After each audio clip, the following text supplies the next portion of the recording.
I've never seen anything like this. I was able to watch it in real time, and I watched every aspect of it, and I listened to the communication between, where we were in Florida and out in the field in Venezuela. We did another one not so long ago. It was called the knocking out of the Iranian nuclear threat, the nuclear power. And that was unbelievable what they did there. And this is something that, I don't know, it's amazing. It just was the right time to do it. We had to do it because it's a war. We're losing 300,000 people a year. We don't lose that much in a war, and we had to do it. But he was in a house that was more like a fortress than a house.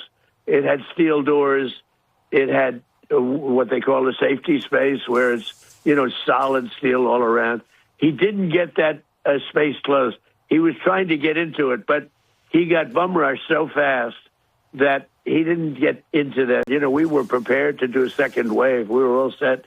And this was so lethal, this was so powerful that we didn't have to, but we're prepared. We're making that decision now. We can't take a chance on letting somebody else run and just take over where he left. So we're making that decision now. We'll be involved in it very much. And we want to do liberty for the people. We want to, have a great relationship. I think the people of Venezuela are very, very happy because they love the United States. They were run by essentially a dictatorship or worse.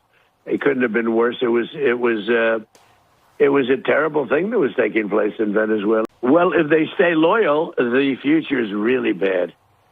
Really bad for them. If they convert, there's a conversion factor. I would say most of them have converted.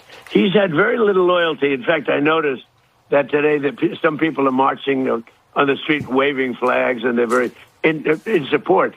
So, I think he's got very little support. Look, he was a dictator that the people hated.